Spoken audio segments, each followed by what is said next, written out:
Hello everyone, and thank you very much for watching. This is me, Mr. P, and this is a review video of DYU T1 e-bike. So let's begin. Before continuing in this video, I want to just mention a quick disclaimer. DYU sent me this bike for review, and there is no money exchange before or after this video. Once the video is shot, I am allowed to keep this bike, and DYU have no permission to edit or amend this video. So what you're seeing for the very first time, DYU team is seeing the very first time as well. So let's begin with this video. So this is a DYU T1 e-bike, and when it's arrived inside the box, I expected the box to be a bit smaller, but the box was quite big. I thought that the courier sending me something like a data center rack or something, but it turns out that was a DYU T1 bike inside it. I'm packaging and assembling everything up. It took me about 20-25 minutes. It wasn't really like a hard task to do. I just had to reference a manual a couple of times just to get everything going. Lift the actual bike off the box vertically was quite a challenge. I expect the bike to be a bit lighter. It is not the heaviest, but it's not a heavy bike. It's 22.5 kilograms in weight, so it's definitely, you can lift that bike in, if you want to put that once it's folded into the car or take it upstairs or something. But I expect it to be a bit lighter. I don't know why, but I just thought that it's going to be a bit lighter. But anyway, I got everything assembled and ready to go in like 20-25 minutes. This bike comes with a magnesium alloy frame, and what that means is that machined is from one single piece. And what that means is that there is no welding spot. It's one single metal piece, so it looks really nice. So this magnesium alloy steel gray color, and it looks really futuristic. I quite like the shape of the frame and the color and everything. When everything blends in, it just really looks like straight from some sort of science fiction movie. Like I mentioned, this bike is 22.5 kilograms. It's definitely, you can handle that when you want to go up the stairs, down the stairs, so just put in the back of the car. It's not the heavy bike at all. And if you take the battery out, the bike becomes slightly lighter. The bike comes with 20-inch wheels with the free spikes, as you can see, and in my opinion, this is very good decision that the DYU made, as it is a low maintenance wheels. As a couple of the bikes that I owned before, they had a lot of spokes, and you had to keep eye on them and just making sure that all tightened up correctly, that they're not loose, and you will obviously have a safe ride. Where this one is just a free metal spokes, and it is really like looking nice, looking futuristic. And each wheel back and front have the, as you can see, orange reflector for safety, and there is a white reflector here at the front next to a battery powered LED light, which is very bright in the dark environment. When you're riding somewhere where it's dark, is definitely very bright. Sadly, the back light is a battery powered, which in my opinion is a bit weird why it's not made into the electric powered light. For example, like on some of the e-scooters, when you press the brake, the back light lights up.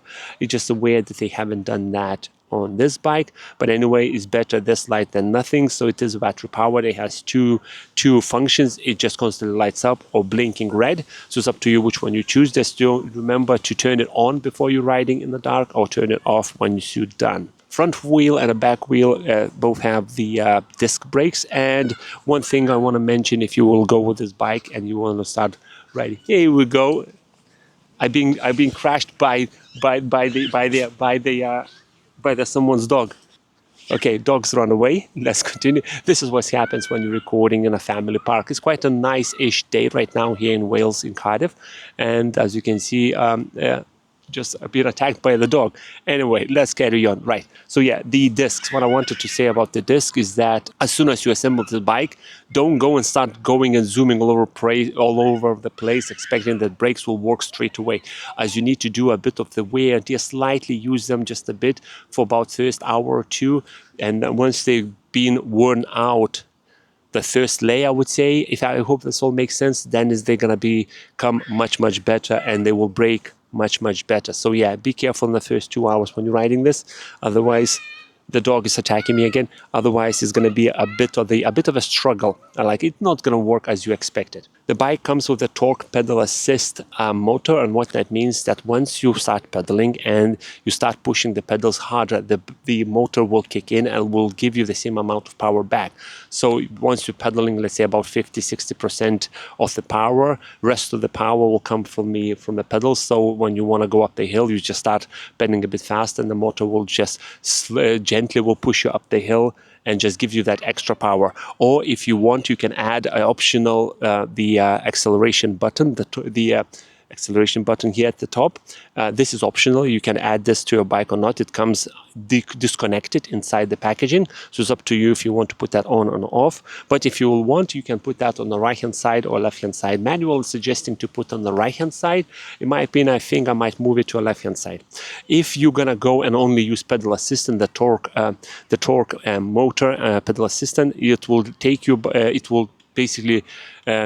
You will be able to ride it for about 35 miles to 40 miles.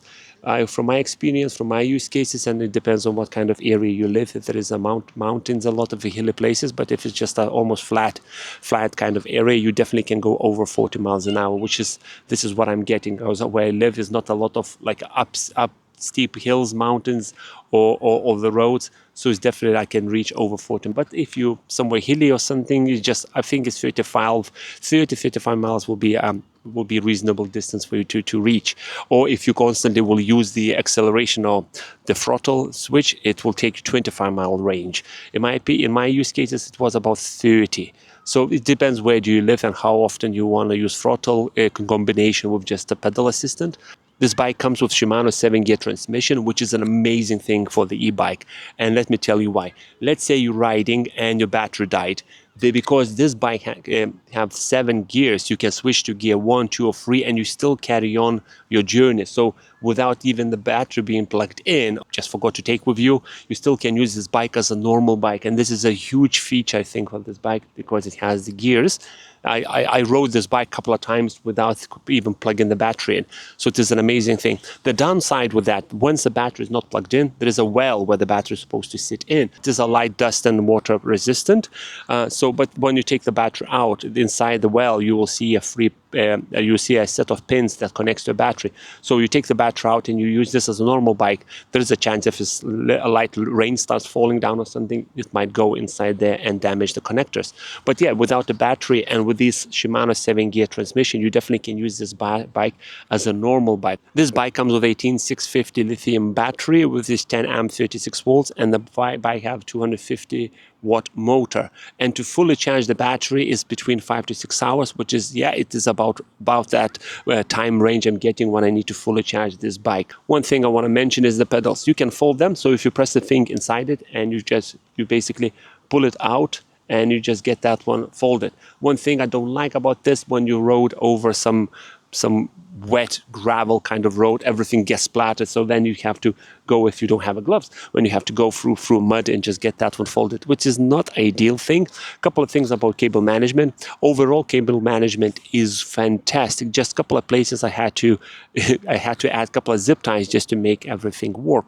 Number one is inside the battery well. When you take the battery out, on the side there is 2 cables, and one of them keeps falling into the well, so I had to add a cable tie just to keep that cable in place. Otherwise, you're just trying to put the battery in, it just doesn't fit, and you start wondering why it doesn't fit. Is it something wrong? And then you realize there is a cable in the way, so you have to sort of with a finger tuck the cable back into where it's supposed to be and then slide the battery. So instead of just constantly checking if the cable is actually in the place, I added a zip tie.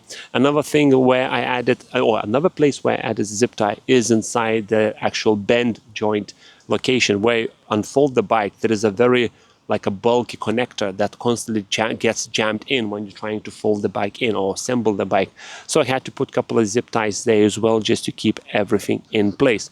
About the Shimano 7-gear transmission, there is obviously 7 gears, but the gear 3, it doesn't feel like it's supposed to be there. When you're switching the gears between 1, 2, 3, 4, 5, 6, and 7, you feel then you're changing the gear. You feel that you need to give a bit more effort, or you accelerating a bit faster. But when you're changing from 1 to 2, it doesn't. You do feel that it does something. You actually start pedaling harder, or you're traveling faster. But when you're changing from 2 to 3, it feels like nothing's changed. So I'm not sure if the gear 3 is supposed to be like that, but it just feels like it's not really actually gives any kind of value to switching between the gears. You can charge the battery, by the way, while it's plugged in or not. There is a connector on the side of the battery, so you can plug the cable in and you can charge the battery while it's connected, or you can take the battery out, by using a key. You need to you put the key in the side of the battery and to unlock it, and then you can take the battery with you into, let's say, in the house and just charge it in there while the bike sits outside. This bike don't have any suspension, but it doesn't mean that this is very uncomfortable to ride. These chunky tires do absorb quite a lot of uneven surfaces. I've been riding this bike over the tarmac, over the grass, over the gravel, or uneven surfaces. It does shake a bit, but not as much as you would expect. So yeah, when you're going over the off-roading like crazy, yes, you will definitely start shaking. But these tires do really do a good job and absorb quite a lot of uneven surface. A couple of features from everything that I mentioned that is really sticks to me is the design, and that it has the gears. Design is really looks futuristic from a science fiction movie, and the gears that they have 7 gears, it does help when the battery dies or you forgot to charge it or just battery is not here. It definitely helps you to use this bike as a normal bike. You don't need to really always use this as a e-bike. You definitely can use this as a normal bike. This bike doesn't come with any screen or anything to indicate the battery level or speed you're traveling.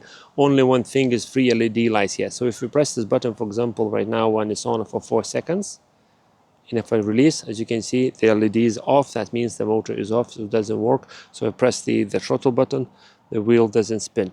But if I right now press this for 4 seconds, so 3, 2, 1, go, it's on. And right now if I press, as you can see, it's spinning. One thing I like to do once I want to make sure that it is on, what I do, I just lift the back wheel a bit, press the button, the power on, and press the throttle, wait for the wheel to spin, and just brake it, and that's it. I don't need to count up to 4 seconds. And the same thing I'm gonna do. So if I'm gonna press this up, as you can see, stop. That means 4 seconds passed and it stopped running. A couple of other things I want to mention about the front handlebar. The handles actually, as you can see, they're shaped to match your inner palm of your hand. So it does really feel comfortable when you're riding the long distances. Folding mechanism is not hard at all. So if I'm gonna take the camera right now like that, and I'll demonstrate how to fold this bike. So let's say if I come in here and I want to fold this bike, first of all I'm going to undo the handles. So if I'm going to go like this, as you can see, it folds like that, the pedals like that, like that, like that, another pedal like that.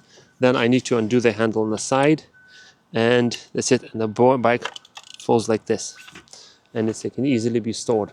I can unfold it and put it back together, and right now I would say it's going to be an ideal place for me to show you this cable. As you can see, this cable here, it keeps tucking in, so I need to just try to not jam my finger same time, but get the cable in. That's in, handle up, that's in, the foot out just to keep the bike out, and that's it, and I'm ready to go. If you're looking to get this bike or anything else from DYU store, I'll leave a link to the official store in the description below with the coupon code that you can use to get some money off the first purchase. Anyway, thank you very much for watching. I hope you enjoyed this video, and I'll see you in the next one. Goodbye.